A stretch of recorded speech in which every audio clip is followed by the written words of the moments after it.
allons-y tout de suite. Et donc, avant de prendre 2 ou 3 questions, on va reparler de ce calendrier pour que vous ayez en tête ce qui vient de se dérouler. Pourquoi? Parce que même moi, lorsque j'ai préparé l'émission, il y avait des événements que, un, j'avais oubliés, et deux, j'avais le sentiment que ces événements-là s'étaient déroulés il y a 100 ans, alors que c'était il y a 10 jours. Donc, 27 juin, 27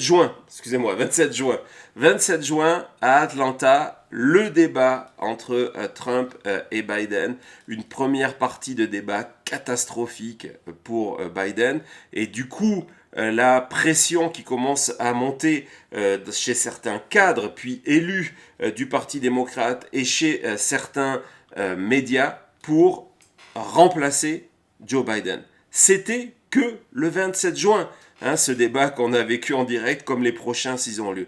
Le 1er juillet, nous sommes le 3 août, le 1er juillet, la décision de la Cour suprême sur la demande d'immunité totale de Donald Trump. On lui refuse l'immunité totale, mais on considère que le président, dans certains cas, a droit à une immunité. Ça, c'était le 1er juillet. Le lendemain, le 2, le juge Merchan, à New York, je vous rappelle que quelques semaines avant, Donald Trump venait d'être en procès pénal, criminel, être reconnu coupable de 34 chefs d'inculpation. Donc le juge Merchan, qui était en charge de ce procès-là, le 2 juillet, annonce qu'il doit maintenant intégrer les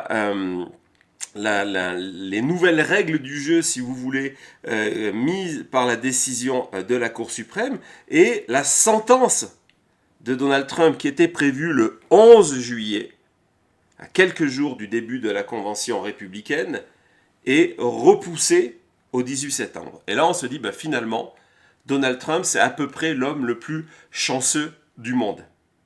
Et vous allez voir, c'est pas fini. L'homme le plus chanceux du monde parce que quelques jours avant la convention du Parti républicain, le moment le plus important de cette montée vers le pouvoir, le juge Merchan aurait pu lui donner une peine de prison. Et d'un coup, brouiller quand même énormément le traitement de cette convention républicaine en se disant, mais vraiment, les républicains, vous allez choisir un candidat qui vient d'être condamné à une peine de prison, même s'il y a appel, et que cet appel peut être suspensif. Vous êtes vraiment certain de ça? Et donc, on se dit, non mais là c'est bon, Donald Trump, il ne peut à peu près plus rien lui arriver, il est l'homme le plus chanceux du monde, parce que la sentence est repoussée au 18 septembre. Et donc une sentence que, évidemment, nous vivrons en direct sur la chute. Donc je vous invite fortement, encore une fois, à vous inscrire et surtout à cliquer sur la sonnette notification pour savoir quand nous serons en direct. On va vous faire vivre ce moment-là comme si vous étiez au tribunal, au palais de justice, pour savoir la sentence de Donald Trump. Donc ça, c'est le 2 juillet. Le 13 juillet, on a la confirmation. Cette fois-ci, c'est certain, Donald Trump est vraiment l'homme le plus chanceux au monde. Il échappe à une tentative d'assassinat. Le 13 juillet, nous sommes le 3 août. Le 13 juillet, tentative d'assassinat. Parce que au moment où la balle aurait dû rentrer dans son crâne, il tourne la tête et elle va effleurer et couper son oreille.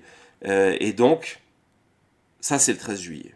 Et là on se dit, entre le fait qu'il a survécu à ce moment qui est un moment terrible dans l'histoire d'une démocratie, de la violence politique, qui est à son paroxysme là, on essaye d'assassiner un des candidats à la présidence. C'est un retour à la fin des années 60 aux États-Unis. Je vous rappelle l'assassinat de John F. Kennedy, l'assassinat de Martin Luther King, l'assassinat de Robert F. Kennedy, d'autres crimes, d'autres tentatives, une période extrêmement tendue. Et on se dit, est-ce que l'Amérique va partir sur ça?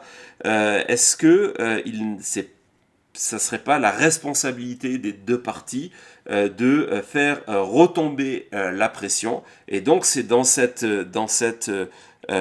état d'esprit que s'annonce pour la semaine d'après, quelques jours après, hein, donc nous sommes le 13, et la convention du parti républicain à Milwaukee doit débuter le 15 juillet. Le 15 juillet, on se dit, bah tiens, c'est peut-être le moment de montrer un nouveau visage pour tout le monde, y compris pour Donald Trump. Et ça va être la thématique de tous les médias qui vont nous expliquer que Trump a changé, que Trump désormais s'est adouci, apaisé, et que il a un visage. Hein, on se souvient tous ces tweets, il a un visage désormais plus serein.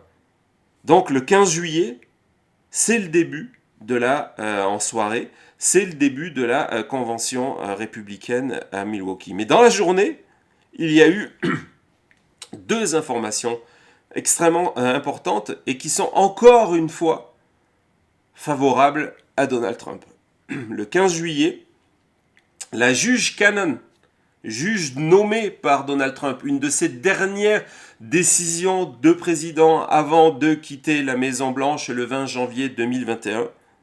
La juge Cannon, après avoir gagné, et là aussi on s'était dit que Donald Trump était drôlement chanceux parce que la juge Cannon, il avait tiré au sort, il avait eu par hasard. La juge Cannon décide de annuler la procédure en cours contre Donald Trump, qui est inculpé dans le cadre de l'Espionnage Act pour avoir volé des documents top secrets, les avoir dissimulés à Mar-a-Lago et d'avoir mené tous les efforts nécessaires pour empêcher les autorités, le FBI, les archives nationales, de retrouver ces documents secrets, dont des plans nucléaires, vraiment des documents extrêmement sensibles en termes de sécurité nationale. La juge Cannon renvoie tout ça, annule tout ça en disant de toute façon la procédure n'a pas lieu d'être. Le procureur spécial Jack Smith a été nommé pour mener cette enquête alors qu'il ne doit pas l'être, il n'a pas le pouvoir de mener cette enquête-là, l'affaire est classée. Évidemment, il y a une procédure d'appel en cours qui va se retourner contre la juge Cannon, mais à ce moment-là, elle offre une victoire politique à Donald Trump. On se dit, mon Dieu, mais l'élection est terminée. Il vient d'échapper à la mort. Il a décalé sa peine de prison. La juge Cannon, 6 peines de prison il y a, la juge Cannon vient de lui offrir un cadeau politique à la veille, à quelques heures du début de la convention républicaine. Là-dessus, il choisit comme colistier J.D. Vance, qui est soutenu par une partie de Silicon Valley et plus particulièrement du monde crypto. Et donc, on apprend dans la foulée que des crypto bros du style de Elon Musk, Peter Thiel, Anderson ont décidé de mettre leur fortune à la disposition de la campagne de Donald Trump, directement ou indirectement. Donc, on se dit, voilà, en plus de ça, il a l'argent. Et s'accumule, donc, après 3 jours de convention où les médias ont décidé de traiter Donald Trump, encore une fois, comme un candidat comme les autres, et malgré la violence de certains aspects des discours, on se souvient de tous les supporters de Trump avec ces panneaux exigeant le renvoi à la frontière immédiat de 10 à 15 millions de personnes, on nous explique que Donald Trump a changé.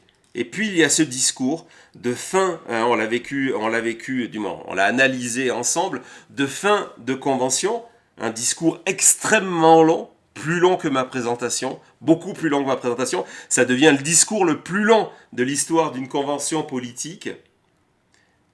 Donald Trump propose ce visage d'un homme changé, touché par la main de Dieu.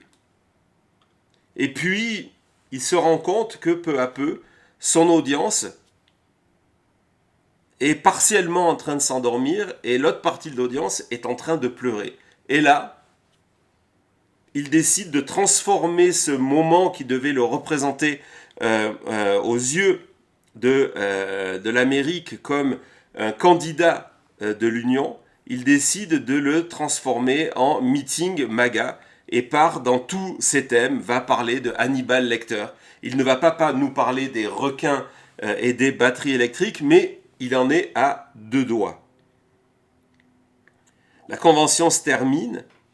On pense que Donald Trump est en train de revenir favori. On sait que les sondages après une convention vont donner un avantage à Donald Trump. Si en plus on rajoute le 13 juillet la tentative d'assassinat, on se dit voilà, Donald Trump va bientôt avoir au moins 10 points d'avance sur Joe Biden. Joe Biden qui est en campagne à Las Vegas. On en parle très peu parce que toute l'attention médiatique est fixée sur Donald Trump. Et Joe Biden, à Las Vegas, rapporte un cadeau qui va sûrement changer l'histoire. Joe Biden tombe malade, il est atteint de la Covid et est obligé de suspendre sa campagne et d'aller s'isoler dans le Delaware, où il réside, où il a sa maison. Et pendant cette période-là, pendant ces quelques jours où Joe Biden est malade, la campagne pour le remplacer va s'intensifier avec pour la première fois des sénateurs, des gouverneurs, des représentants, des élus de la Chambre des représentants qui vont lui demander d'arrêter, de laisser sa place.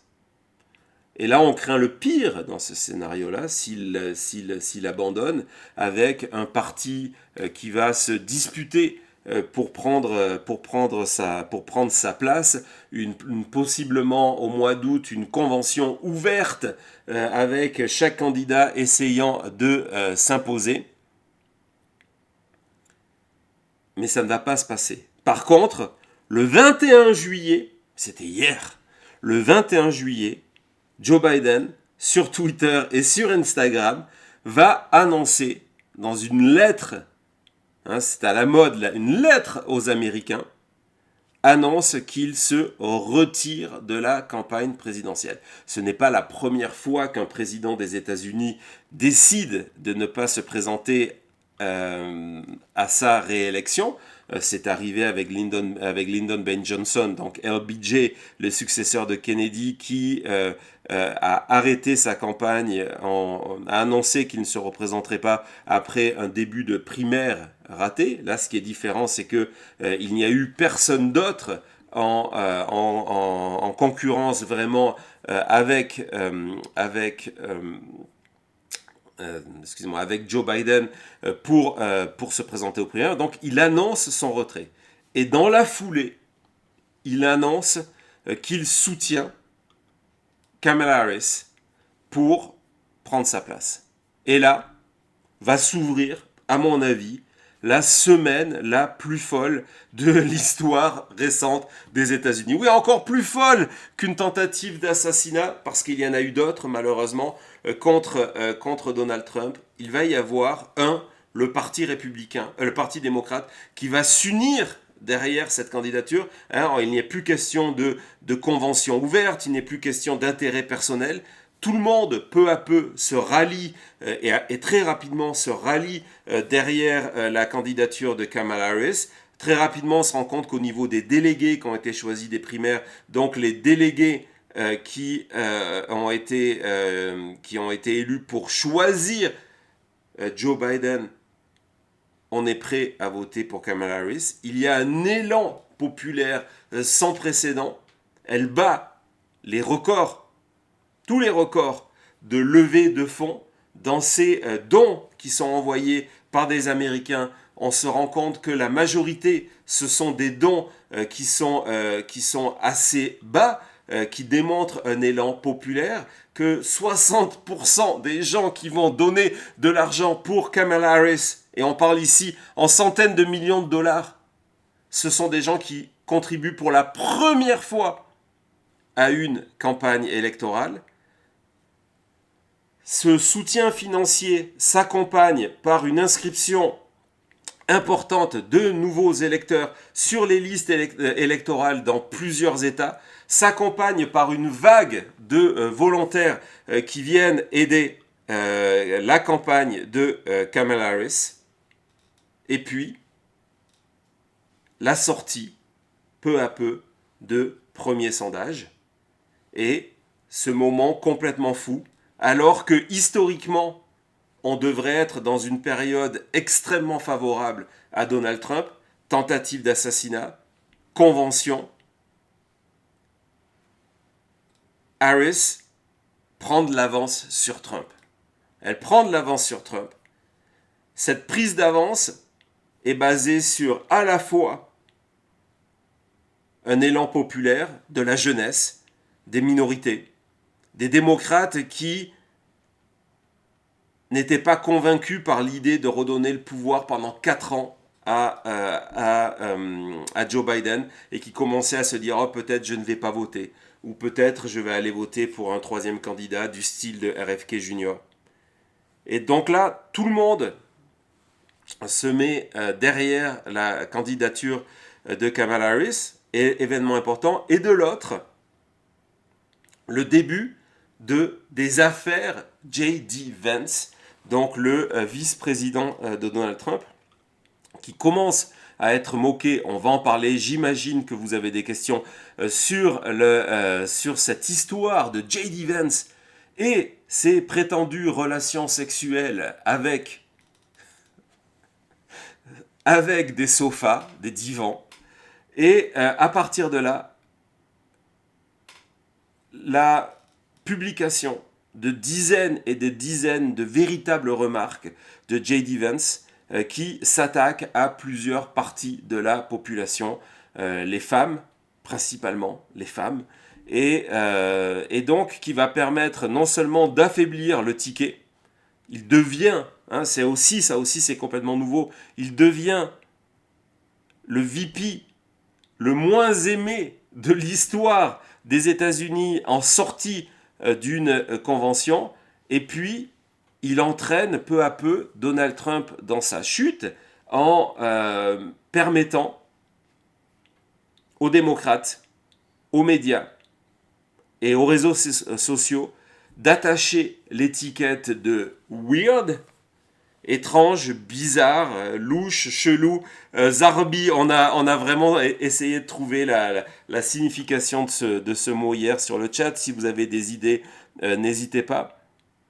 Et donc, d'un coup, Donald Trump, qui pendant des mois avait projeté de la force, vous vous souvenez de sa réaction après la tentative d'assassinat, Donald Trump est moqué. Et on arrive à cette dernière semaine où, hier, Kamala Harris obtient suffisamment de votes de la part des délégués pour devenir de fait la candidate du Parti démocrate.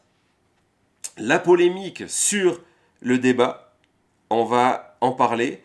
Et la première vraie moyenne effectuée par 538, qui est un agrégateur de sondage de qualité, qui montre que désormais, en moyenne, Kamala Harris a 1,5 point d'avance sur Donald Trump, et que lorsqu'on regarde, on regardera un petit peu la carte tout à l'heure, lorsqu'on regarde les sondages en termes d'État, désormais, Kamala Harris a les 270 grands électeurs. Ce sont des sondages, nous sommes au mois d'août, mais a les 270 grands électeurs nécessaires pour accéder à la Maison-Blanche en novembre prochain. Et tout ça, cette longue introduction, tout ça, ça s'est déroulé en 1 mois et quelques jours. Ce que je vous ai raconté, ça aurait pu être l'intégralité d'une campagne. Non, c'est 1 mois un mois et quelques jours, en sachant qu'il en reste 93, 94, et que les prochains mois vont être aussi fous, aussi chargés. Voilà, maintenant que l'on a fait cette présentation, qu'on a tout ça en tête, on va faire une pause et je vais commencer à répondre à vos questions. C'est un space de la chute. À tout de suite.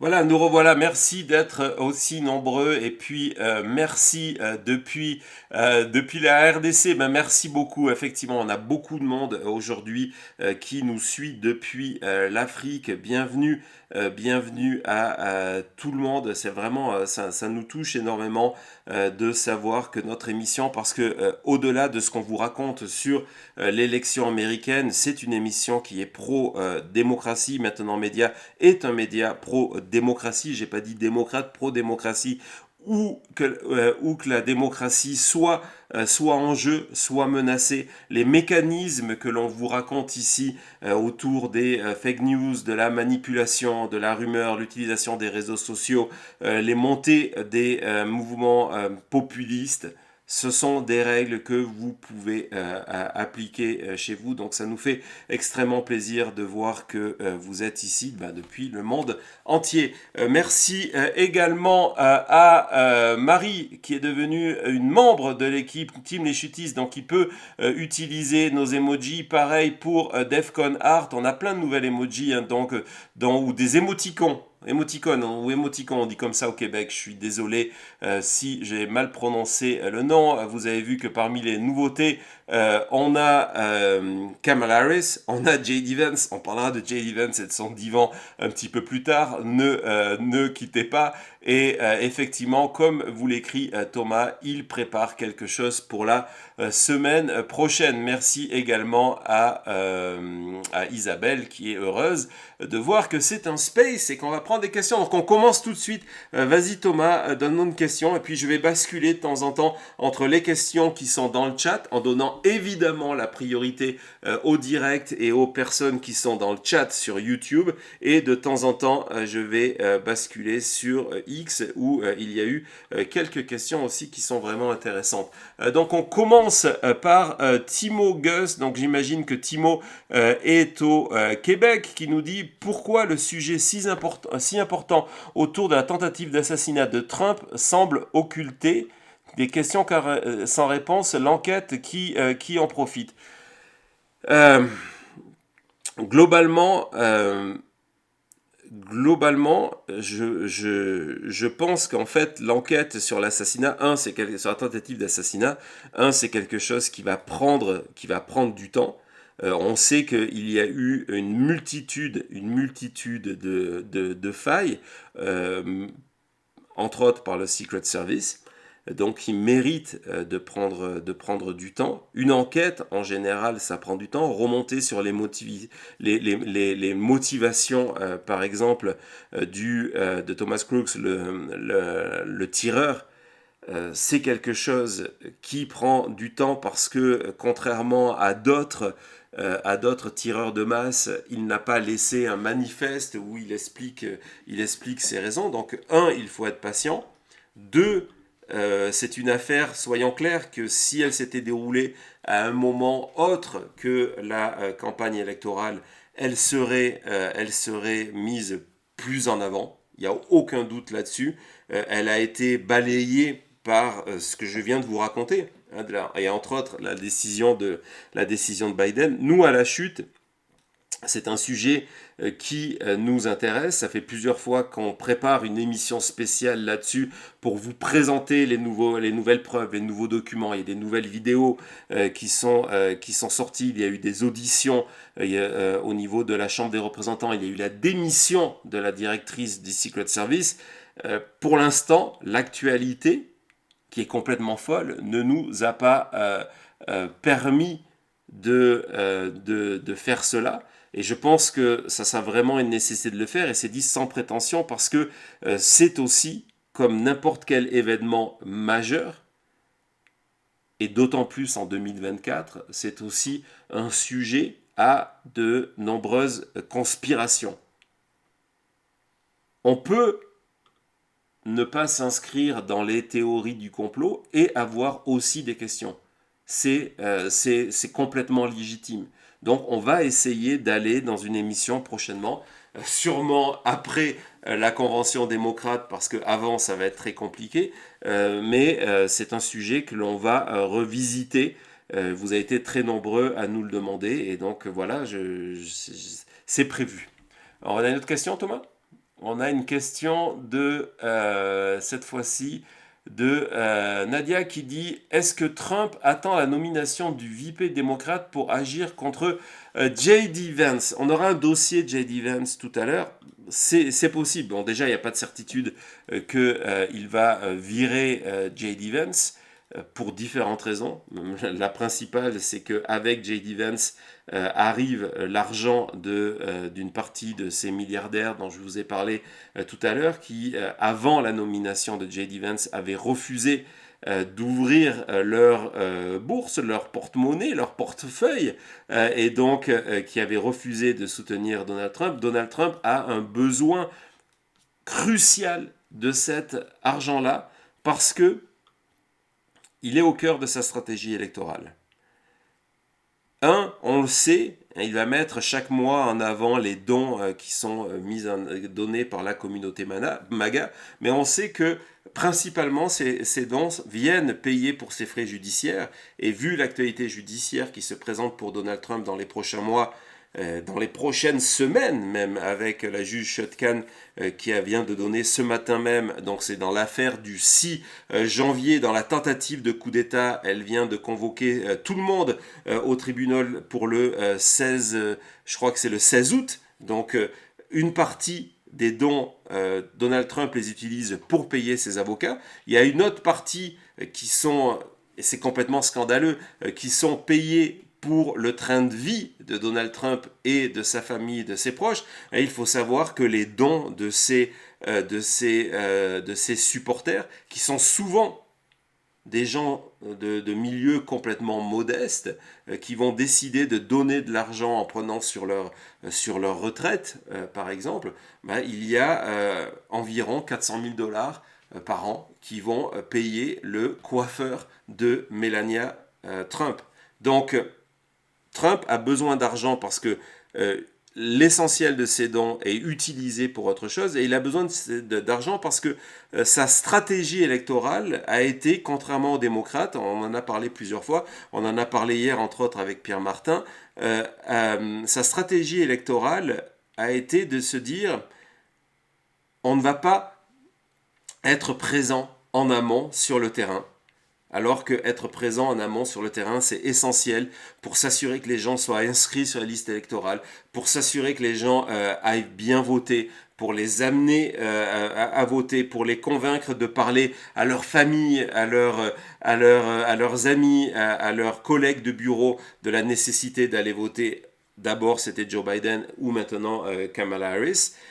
Donc il n'y a pas eu ce travail-là fait par la campagne de Trump, et le pari, c'est de se dire: si j'ai suffisamment d'argent, dont l'argent de Elon Musk et compagnie, ça va me permettre de payer du monde, payer des employés donc, qui vont aller faire ce travail de porte-à-porte pour moi, sans la nécessité d'avoir des volontaires qui le font et qui sont installés depuis des mois. Donc on verra ce qui va se passer. Oui, évidemment, lorsqu'on regarde le calendrier et qu'on se dit: mon Dieu, c'est quoi les opportunités qu'a Donald Trump pour réexister à nouveau? C'est son drame actuel, c'est qu'on ne parle plus de lui, ou alors si on en parle principalement, c'est pour se moquer. On va parler du débat plus tard, on voit encore que le débat est utilisé pour expliquer que c'est quelqu'un de peureux. et qu'il a peur de débattre Kamala Harris. Donc c'est clair que si on voit ce calendrier, avec cette semaine qui va être consacrée, donc la semaine à partir du 19 août prochain, la semaine qui va être consacrée à la convention démocrate, s'il veut venir perturber ça, c'est peut-être sa seule solution à ce moment-là, c'est de se débarrasser de J.D. Vance. On a une autre question, Thomas?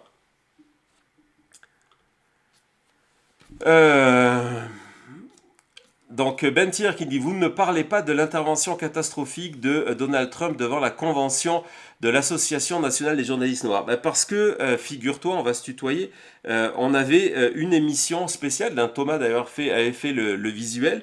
On avait une émission spéciale qui était prévue pour hier ou avant-hier, je ne m'en rappelle plus, sur Thomas va nous trouver le visuel sur Donald Trump et la stratégie du racisme, parce que je pense que les analyses que l'on a eues de cet événement-là était que partiel, qu'il y a autre chose à rajouter sur ce débat-là. Donc c'était prévu en jeudi ou vendredi, je m'en souviens plus exactement, vendredi je pense, parce que ça s'est passé jeudi, hein, le temps est compressé, et pour des raisons d'emploi du temps, de recherche, d'activité professionnelle à côté, je n'ai pas eu le temps de terminer cette émission-là. Thomas, si tu la trouves pas, ce n'est pas très grave.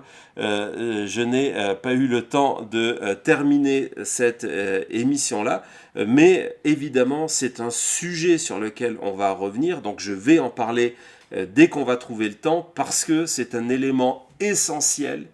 La carte du racisme, c'est un élément essentiel de la campagne de Donald Trump. Il doit compter sur la division du pays, sur la montée des tensions pour gagner la peur. Il n'a rien d'autre. Donc voilà, ça c'était le visuel qui était prévu. Et donc voilà, on y reviendra très rapidement, parce que c'est un sujet très important. Thomas, on a une autre question? N'hésitez pas à laisser vos questions. Je vais en sélectionner pendant ce temps aussi sur X. Question de Isabelle, j'arrive tout de suite. Donc Isabelle qui nous dit: quelles conséquences peut avoir la décision de la juge Chutkan sur la campagne Trump? La décision, c'est que elle va remettre à l'ordre du jour le fait que Donald Trump a refusé de quitter le pouvoir en 2020 et au début de l'année 2021, qu'il a tout fait, hein, le 6 janvier, c'est la partie visible de l'iceberg, si vous voulez, qu'il a tout fait pour rester en place et ne pas respecter la Constitution des États-Unis. Et elle va remettre tout ça en avant en demandant des auditions sûrement publiques sur certains points du dossier pour les vérifier, comme lui demande la Cour suprême, vérifier s'il s'agit de crimes de l'ordre du domaine privé, donc où on peut poursuivre Donald Trump, ou des crimes du domaine présidentiel où il a une immunité. Elle doit maintenant déterminer tout ça.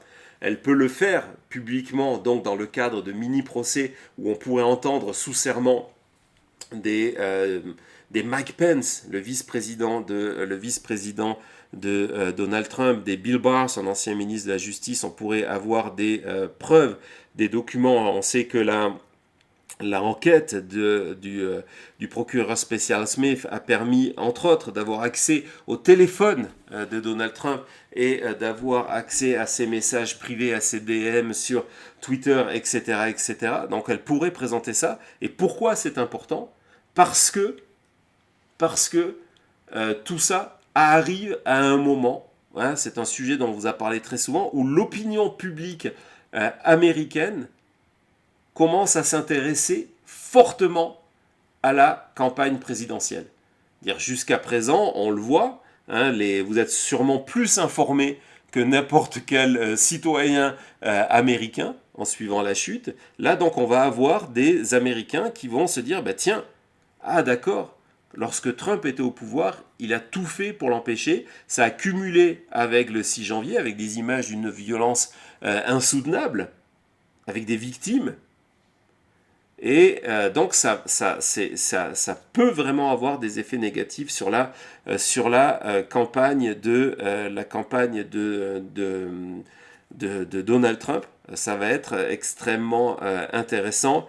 Ça va être extrêmement intéressant de voir comment les avocats de Donald Trump vont tout faire, encore une fois, pour tenter d'empêcher que la juge Chutkan avance sur le dossier, mais elle, d'un autre côté, elle a ce mandat qu'elle a reçu hier, donc ce mandat qui vient de la Cour suprême, où elle va devoir agir là-dessus.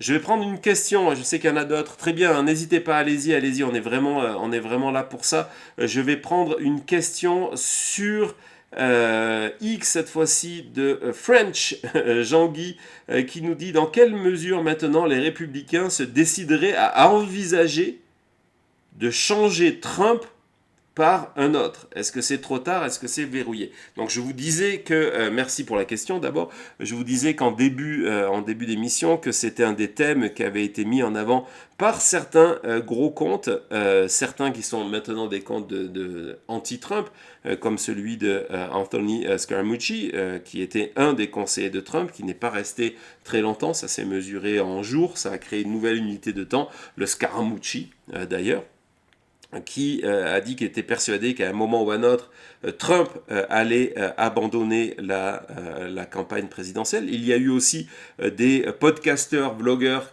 pro-Trump qui ont dit qu'ils ne le voient pas mener à terme cette campagne s'il sait qu'il va être battu largement par une femme noire et indienne. Donc ça va être très compliqué. Dans la théorie,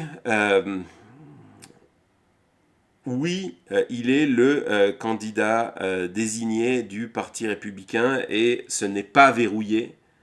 C'est toujours possible, d'autant plus que le Parti républicain, aujourd'hui, soyons très clairs, la vice-présidente du Parti républicain, c'est Lara Trump.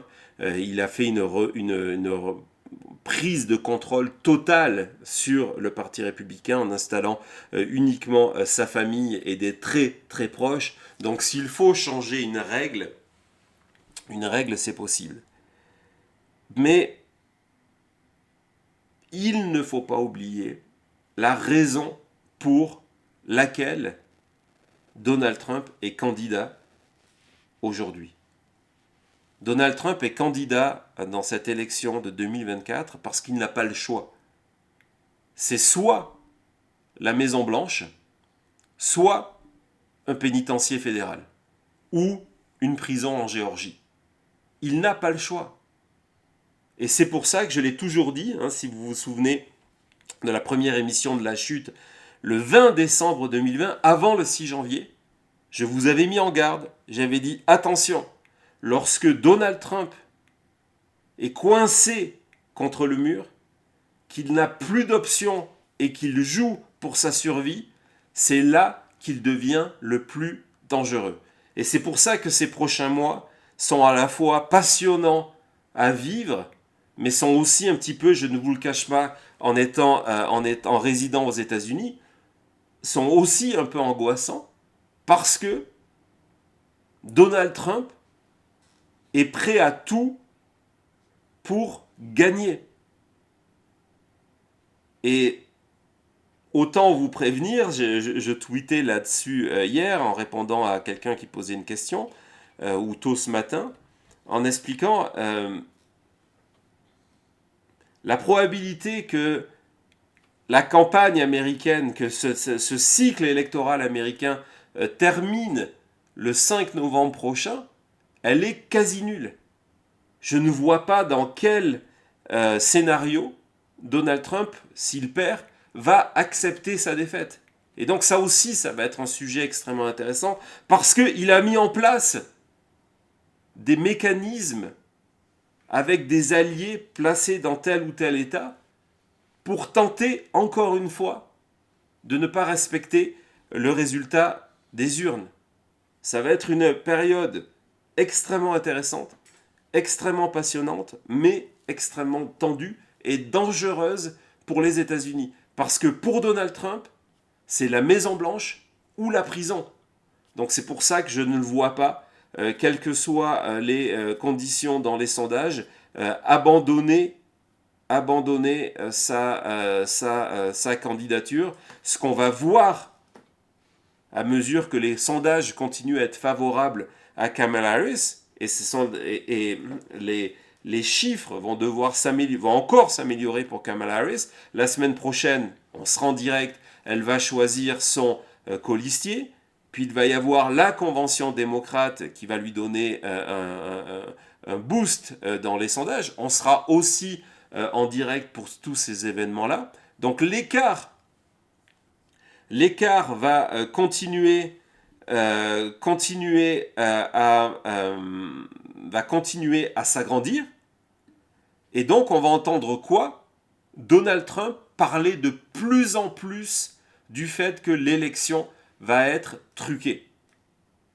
Soyez vigilants, ce discours-là va s'intensifier, que l'élection est truquée. C'est pour mettre en place les conditions pour refuser la sanction démocratique le 5 novembre prochain. Allez, on fait une pause et on se retrouve tout de suite après avec des tas d'autres questions. A tout de suite pour ce Space.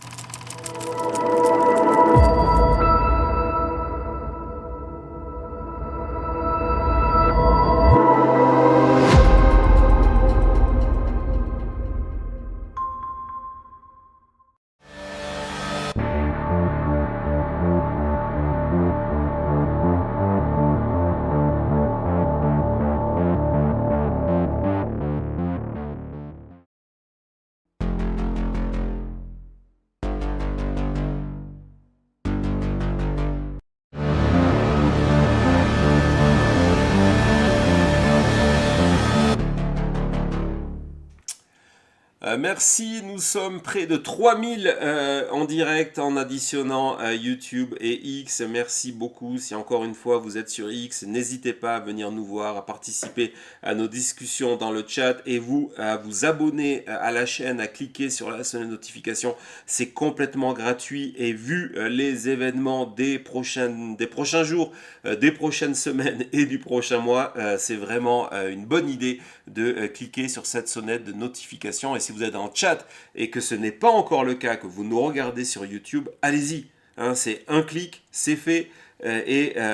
Comme on dit, ça n'engage à rien. Merci à Chantal pour son super chat qui nous dit qu'elle est devenue accro et elle attend avec impatience chacun de vos rendez-vous. Alors normalement, tiens, en parlant de rendez-vous, demain, Sentinelle, 20h.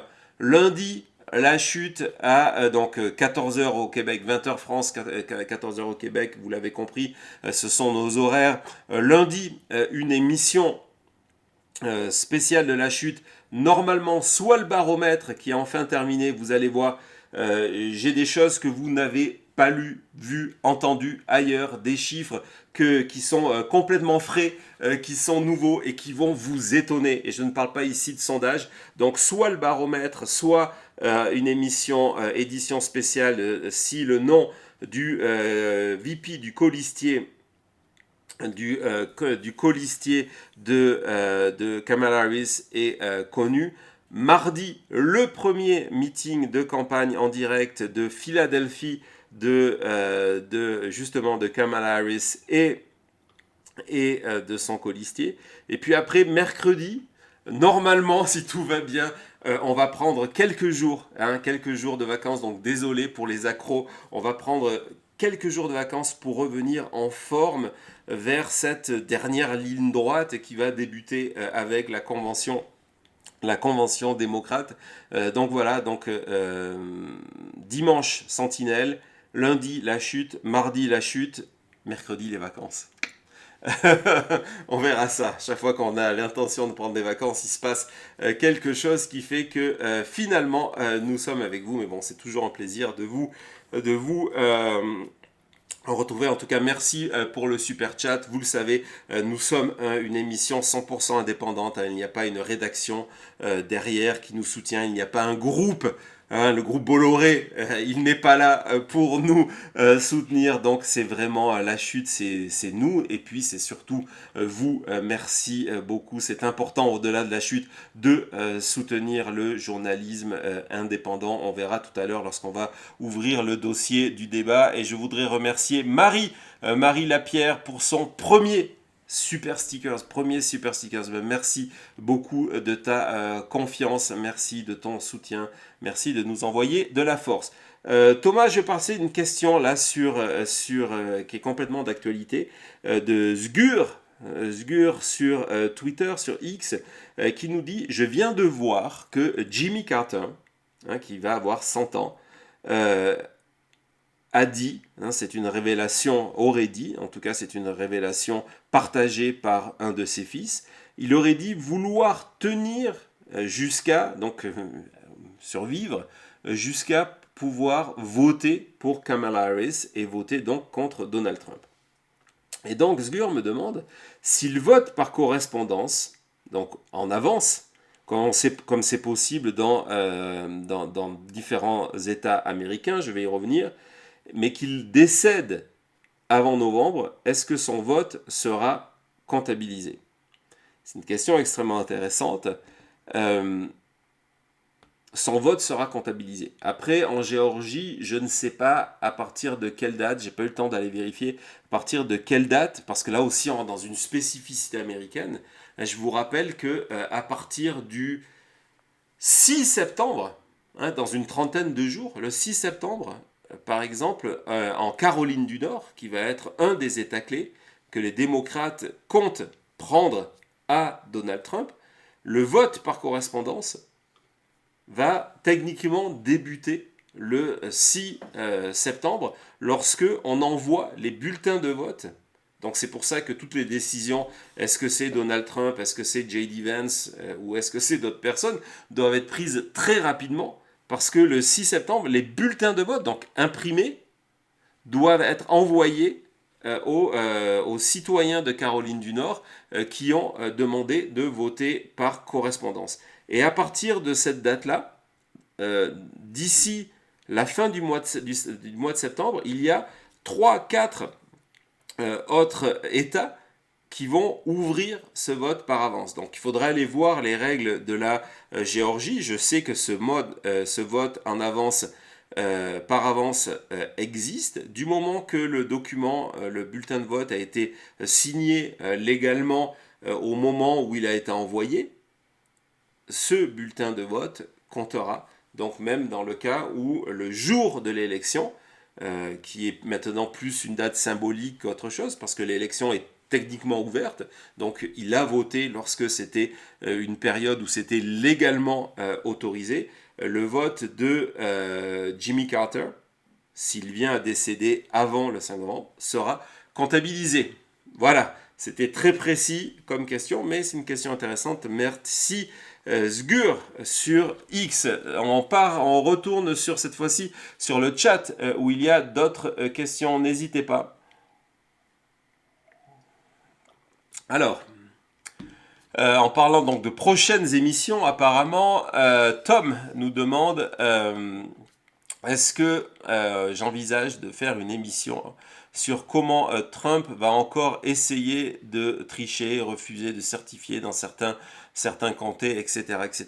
Oui, évidemment oui, c'est un sujet que j'ai traité de multiples fois dans les anciennes émissions de la chute. On est en train de s'y trouver avec Thomas, avec Cody, et grâce au formidable travail fait par Aline qui indexe toutes ces émissions-là, de comment vous remettre en avant certaines parties d'émissions thématiques extrêmement importantes sur, entre autres, cet aspect-là du vol de l'élection, comment vous offrir ça de manière plus accessible dans des formats plus courts. Donc on est en train de travailler sur tout ça, hein. Donc soyez vigilants, ça va arriver prochainement dès qu'on trouvera du temps pour s'en occuper. Et donc c'est un sujet que je traite et que je suis depuis longtemps. C'était un sujet qui était au cœur de l'élection de 2022. Le travail de Donald Trump a été, tout au long de sa présidence, d'identifier les failles du code électoral, les failles de la Constitution américaine et d'essayer d'en abuser. Il n'a pas réussi à aller jusqu'au fond, jusqu'au bout, parce que, entre autres, Mike Pence a refusé d'accéder à sa demande. Pour information, je vous rappelle, et c'est pour vous dire combien cette élection-là est un enjeu, J.D. Vance, quand on lui a posé la question de savoir s'il avait déjà été VP de Trump et s'il avait été dans la même position que Mike Pence qu'il aurait fait, et lui, très clairement, ça me rappelle un petit peu les débats en disant non, non, non, mais c'est le free speech, donc en disant non, non, mais c'était une question légitime, donc lui aurait accepté de suivre les instructions de Donald Trump. Donc il aurait accepté, il aurait validé ce coup d'État administratif tenté par Trump le 6 janvier en introduisant en concurrence avec des documents vrais, donc des certificats de victoire de Joe Biden, ceux créés avec des faux grands électeurs, des faux certificats de victoire. Il aurait dit non, mais ils sont peut-être aussi bons, ouvrons le débat et voyons où ça nous mène. Donc c'est vraiment un enjeu. Donc c'est un sujet que je suis depuis longtemps. Donc exploitation de ces failles. Malheureusement, le système électoral américain étant aussi long et malheureusement le pays étant divisé avec des partisans aujourd'hui et plus des politiques qui sont intéressés par la prévention de la démocratie, certaines de ces failles existent toujours. Et donc moi je n'ai jamais arrêté de travailler sur ce sujet-là, sur comment Donald Trump compte gagner tout en perdant et quelles sont les réponses quand il y en a, s'il y en a face à ça. Donc évidemment, c'est un sujet qui que nous traiterons à nouveau à un moment ou à un autre. On est très souvent, emporté par l'actualité, et deux, on est obligé de faire face. À côté de ça, nous avons tous des activités universitaires pour Cody ou professionnelles pour Thomas et pour moi. Et donc c'est très difficile de trouver ce temps-là, mais on essaye de le faire sur notre sommeil. Une autre question de Nathalie qui nous dit: est-ce que les Américains sont prêts à élire une femme qui en plus est noire? Oui, c'est un des enseignements de toutes les nouvelles enquête, c'est que l'Amérique de 2016, heureusement, l'Amérique 2024, heureusement, n'est plus l'Amérique de 2016, où il y avait un véritable frein, y compris chez les femmes. Je vous rappelle qu'en 2016, une majorité des femmes ont voté pour Donald Trump, n'ont pas voté pour Hillary Clinton, qui pourtant avait essayé de manière assez malhabile. D'ailleurs, ça a été vécu par beaucoup d'électrices comme une espèce de chantage émotionnel, de dire voilà, si vous êtes une femme, vous devez voter pour une candidate, donc une femme. Alors qu'il fallait plutôt se concentrer sur les programmes et pas de dire voilà, vous êtes obligé de voter pour moi parce que nous sommes du même genre. Et donc, en 2016, une partie plus importante de l'Amérique n'était pas prête à traverser ce fleuve-là et d'aller voter pour une femme. Ça a changé et c'est ce que nous a démontré. On a eu Jean-Marc Léger il y a 2 jours pour une émission vraiment extraordinaire. Allez la voir sur le sondage choc contre de la campagne, sur la campagne actuelle et sur donc les candidatures de Kamala Harris et de Donald Trump. Et un des enseignements de ce sondage choc, c'est que non seulement il y a une partie des Américains, pour eux ça ne pose plus problème. Je vous rappelle que Kamala Harris a été vice-présidente depuis bientôt 4 ans, donc on s'est habitué à une femme à la 2e place en termes de distribution du pouvoir aux États-Unis. Et de l'autre côté, c'est même une source pour certains électeurs à aller encore voter, d'être encore plus motivé à voter parce que c'est une femme et parce que c'est une femme biraciale, et donc d'aller voter pour ça.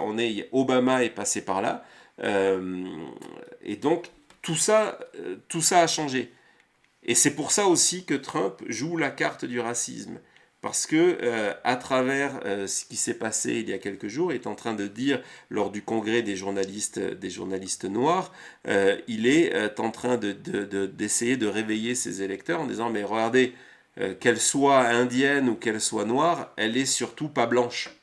Et donc, est-ce que vous allez laisser faire ça? C'est vraiment le discours sous-jacent de la stratégie de Donald Trump. Une autre question, Thomas. Mr. Brooks, bonsoir. Quel autre choix comme VP pour Trump en cas de rejet de Vance? Alors, ce que vous ne savez pas, c'est que lorsque, je ne dis pas qu'on a une émission sur ce sujet-là, on pourrait, mais on a déjà trop d'émissions de prévues, d'annulées, c'est toujours extrêmement frustrant pour nous de travailler pendant plusieurs heures, voire plusieurs jours sur un sujet d'émission, et puis après le mettre à la poubelle. Mais ce que vous ne savez pas, c'est que lorsque enfin on a du temps de un petit peu se relaxer en fin de journée et qu'on se retrouve ensemble avec Thomas et avec Cody, on discute évidemment de la chute, on parle de vos commentaires. Donc n'oubliez pas de nous laisser des commentaires en fin d'émission. Quand je vous dis qu'on les lit et que ça nous fait extrêmement plaisir, ce sont à ces moments-là.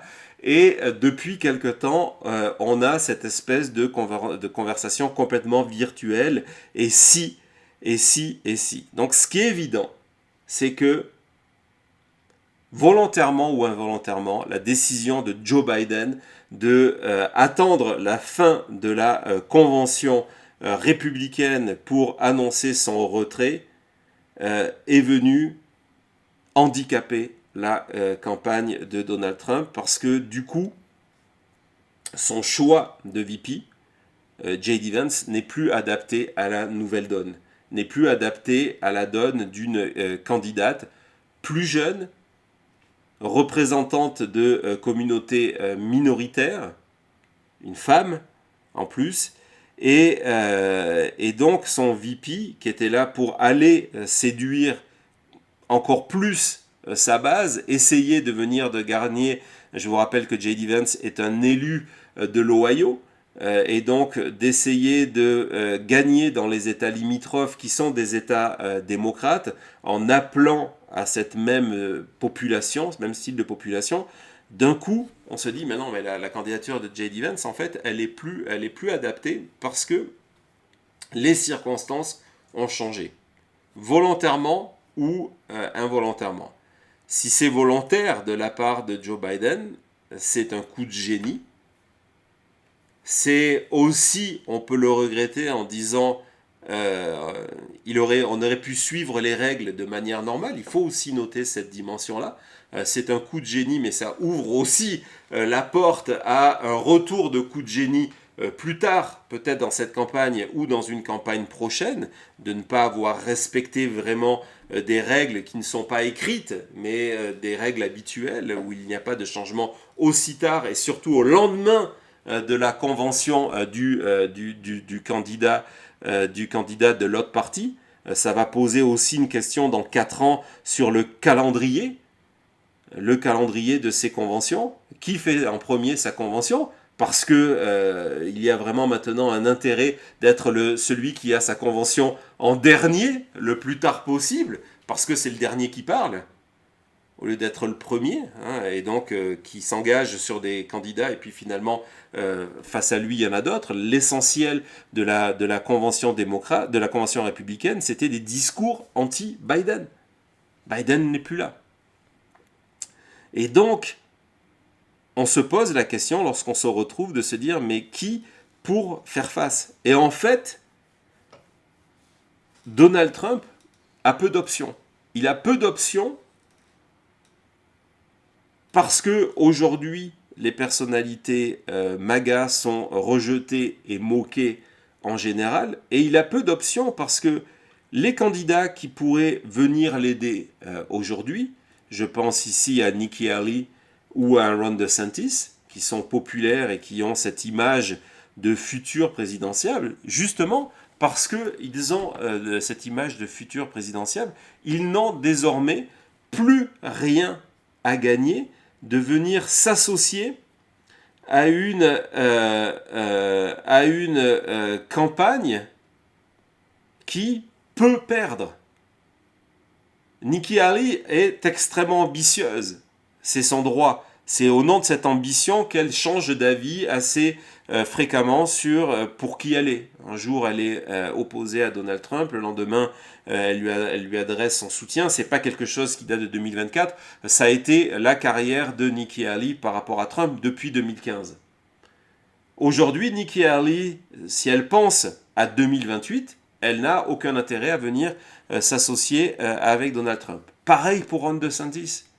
Pourquoi être le porte-flingue, le numéro 2 de Donald Trump alors qu'il a 78 ans et que s'il perd aujourd'hui, donc oui, il y a déjà des pro-MAGA qui disent qu'il faut qu'il se représente dans 4 ans, il en aura 83, mais pourquoi pas.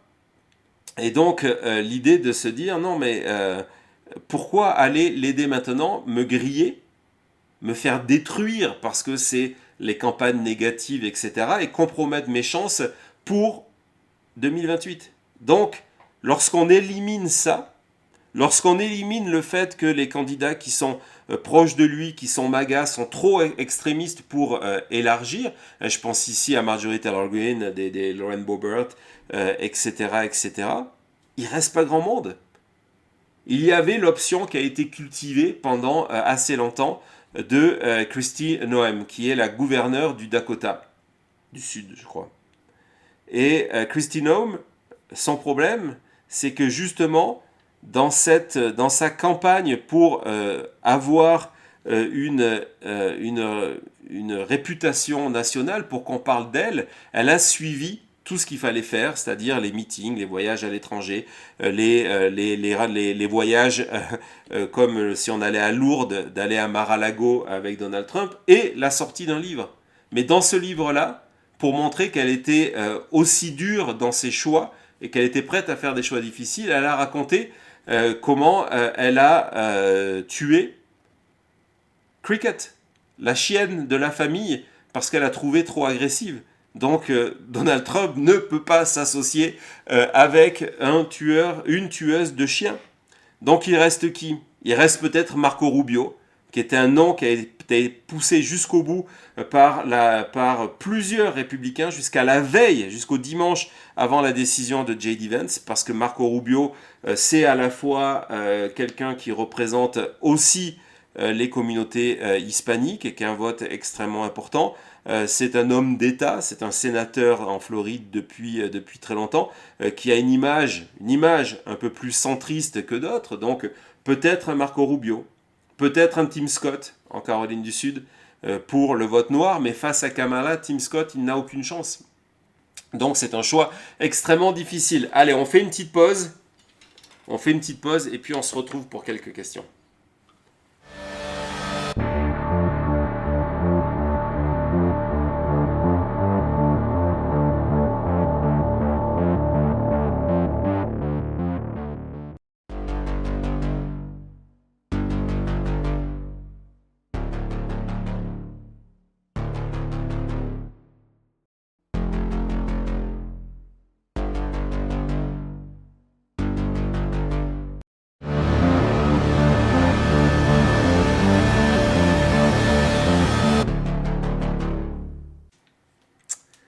Voilà, nous revoilà pour ce space qui revisite ce mois et quelques jours de campagne électorale folle, qui essaye en plus de là de se projeter dans les prochains mois jusqu'en novembre, voire jusqu'au 20 janvier 2025. C'est le jour de la passation de pouvoir, 20 janvier 2025. On essaye donc de se poser tout ça grâce à vos questions sur Twitter. C'est très difficile en fait d'aller trouver vos questions sur Twitter parce que mes mentions sont saturées de messages, y compris énormément de trolls. Donc c'est difficile pour moi en direct d'aller voir vos questions. Si j'en ai raté, je suis désolé, mais en tout cas, il y a aussi vos questions là. Thomas nous signale qu'on est désormais 19 400 abonnés. C'est complètement fou. Les gens, on s'approche de la barre. l'Himalaya, c'est incroyable, de 20 000 abonnés, 19 400. Donc si ce n'est pas encore le cas, allez-y, abonnez-vous, cliquez sur la sonnette de notification. Je voudrais aussi remercier celles et ceux qui viennent soutenir notre travail, qui permettent à la chaîne de continuer à exister, donc à la communauté d'en profiter. Donc c'est vraiment quelque chose qui est fait pour tout le monde. Merci à Brigitte qui est rédactrice web. Merci Brigitte pour son premier super sticker. Merci beaucoup de ton soutien, c'est vraiment très apprécié.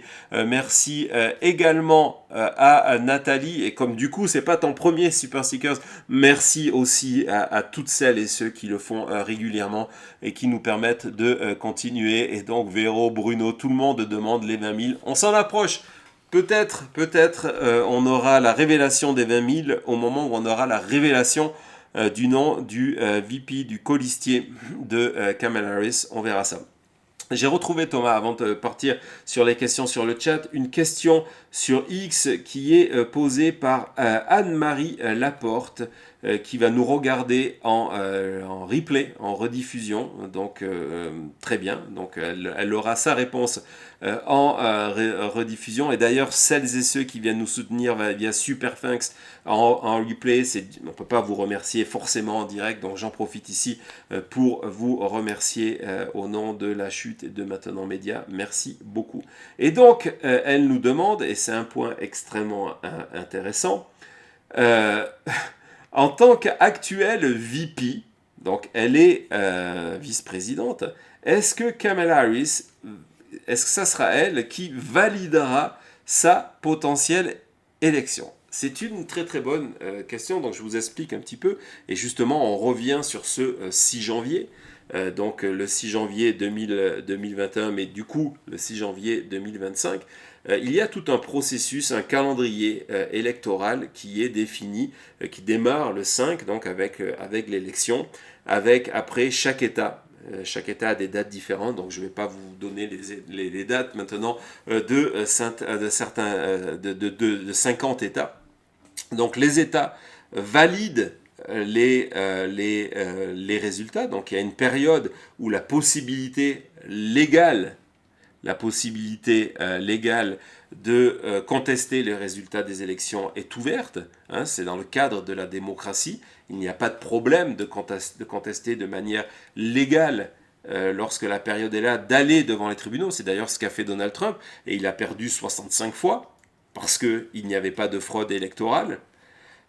Et donc, une fois cette période légale épuisée, et ce processus de certification qui nous amène à la mi-décembre épuisé dans tous les États, il y a cette cérémonie du 6 janvier. Et si j'ai utilisé ce mot de cérémonie, ce n'est pas par hasard, parce que jusqu'à ce que Donald Trump essaie de rester en place en piratant cette cérémonie symbolique, c'était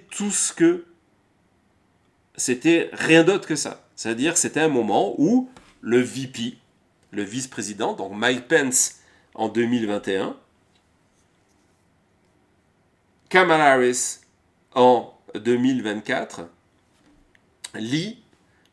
on lui lit les résultats État par État, et elle valide de manière symbolique, elle valide les résultats qui lui sont communiqués, et déclare symboliquement, cette fois-ci encore, le nom du gagnant de l'élection présidentielle. Donc normalement, c'est le rôle de la vice-présidente. Alors je travaille sans filet. C'est le rôle de la vice-présidente.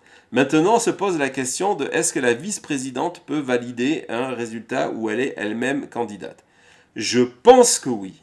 Mais si ce n'est pas possible, il y a des mesures mises en place par le Congrès pour qu'elle soit remplacée de manière provisoire, si je me souviens bien, par l'élu le plus âgé donc le vétéran, le doyen le doyen du Congrès qui doit la remplacer si elle ne peut pas, si le VP ne peut pas assurer ce moment-là.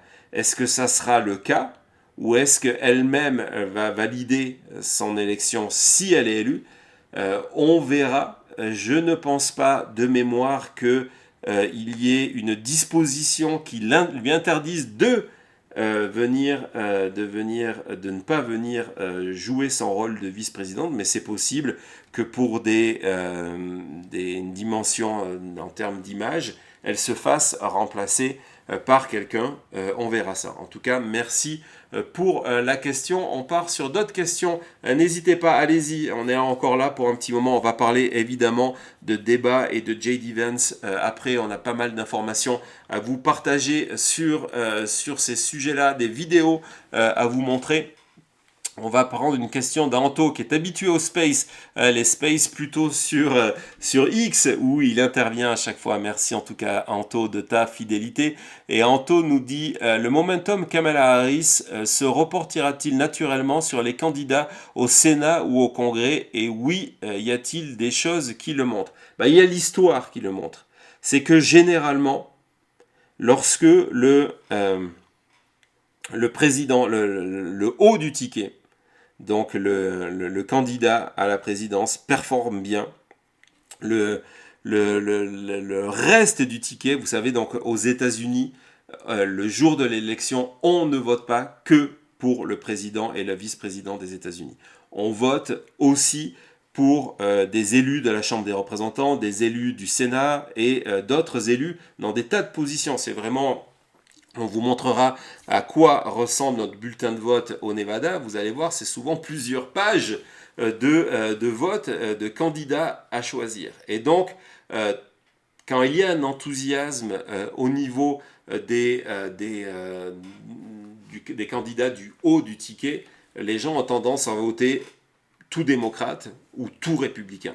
Donc oui, c'est un effet positif. On le voit aussi aujourd'hui au niveau à 3 niveaux. On le voit aujourd'hui dans les sondages qui sont effectués au niveau des sénatoriales, entre autres, et au niveau des élections de la Chambre des représentants, avec des sondages qui sont extrêmement favorables aux démocrates, qui performent bien dans les élections depuis 2022 et surtout depuis 2023, les élections spéciales. On le voit sur la levée des fonds. Hein, les campagnes, ça coûte extrêmement cher aujourd'hui, surtout dans certains États importants comme le Montana par exemple, ou l'Ohio, où va se jouer la majorité au Sénat entre démocrates et républicains. L'argent afflue, les dons affluent, donc ça c'est extrêmement important. On le voit aussi en Floride actuellement, et un renouveau des listes électorales. Ces dernières semaines, il y a eu beaucoup, y compris dans des États assez surprenants, on en parlera dans le baromètre, beaucoup de personnes qui sont venues s'inscrire pour voter et qui donc sont d'habitude un indice que les candidats du parti qui va gagner l'élection vont bien performer. Donc c'est quelque chose qui a un effet, et c'était aussi dans le cas contraire une des raisons qui ont poussé certains élus du Congrès, donc des sénateurs et de la Chambre des représentants, ou des gouverneurs, mais surtout des élus de la Chambre du Congrès, donc de demander le départ de Joe Biden parce qu'ils craignaient que le fait que les électeurs démocrates n'allaient pas se déplacer pour voter Joe Biden, ça allait avoir des effets négatifs sur leur campagne. Donc voilà le mécanisme. On a une autre question, Thomas? Ça arrive. Maxence, salut Maxence, qui nous dit: est-ce que certains républicains pourraient se détacher de la campagne pour éviter d'être associés à la défaite de Trump? Cela pourrait-il accéder sa chute? Évidemment, je ne sais pas si tu t'en souviens, Maxence, si tu étais là. Il y a plusieurs mois, lors d'une de nos premières émissions avec Jean-Marc Léger, je vous rappelle que Jean-Marc Léger est est le directeur de l'Institut de sondage Léger, hein, qui est un des plus grands importants instituts de sondage au Canada, avec des bureaux au Canada et aux États-Unis. Il travaille pour des médias américains d'ailleurs sur l'élection. Il nous avait toujours dit qu'au-delà des sondages qui prennent la température du moment, il faut surveiller l'argent, follow the money, où va l'argent pour un candidat, et puis de surveiller ces républicains ou démocrates qui s'éloignent à mesure qu'on s'approche pour le coup du calendrier électoral, s'éloignent du candidat. Et donc, évidemment, c'est quelque chose qu'on va surveiller. Hein, c'est ce que certains disent de manière péjorative, en disant que les rats quittent le navire. Il y a cette image-là de se dire, voilà, on se détache de Donald Trump. Et déjà, Donald Trump, avant même d'arriver en difficulté, lorsqu'on regarde les membres de son cabinet, il y a plus de la moitié des gens qui ont travaillé pour Donald Trump qui, aujourd'hui, font campagne directement ou indirectement pour voter pour Kamala Harris. Donc, ils ne souhaitent pas. L'exemple le plus fou est celui de Mike Pence. Hein, n'oublions pas que si Donald Trump a un nouveau VP, et ça aussi c'est complètement unique, c'est parce que Mike Pence non seulement ne souhaitait plus être VP, n'était même pas invité à la convention républicaine, mais parce que le 6 janvier, les supporters de Donald Trump souhaitaient le pendre, et Donald Trump trouvait que c'était normal. Et donc, il y a une partie déjà des personnes qui ont travaillé avec Donald Trump, qui ont été au cœur du pouvoir avec lui, qui ont déjà quitté ce navire-là. Et je pense qu'on va en avoir de plus en plus. Et d'ailleurs, pendant que je vous parle, il y a 13 minutes, il y a Donald Trump qui revient justement sur certains élus républicains qui ont décidé de ne pas le soutenir, en expliquant qu'il faudra effectuer une purge. Une purge, c'est le mot que Donald Trump vient d'utiliser. We have to purge the party of people who go against our candidate. Donc, il souhaite purger le parti républicain des républicains qui ne le soutiennent pas et soutiennent pas les candidats MAGA. C'est aussi une manière d'anticiper en sachant qu'il va y avoir plusieurs élus républicains à mesure que sa campagne se dégrade, qui vont partir et dire non, ils ne partent pas, c'est moi qui les vire. Thomas, est-ce qu'on a une autre question? Oui, non? Ok. Il y a eu beaucoup, alors on va passer sur autre chose, n'hésitez pas de laisser des questions. Il y a eu énormément de questions sur Twitter, et évidemment c'est un sujet dans l'air, sur le débat, sur cette polémique du débat. On a des nouvelles informations à vous partager. Donc la polémique du débat présidentiel entre Kamala Harris et Donald Trump est sur J.D. Vance. Donc on va faire une petite pause et on se retrouve tout de suite après. Là, je me...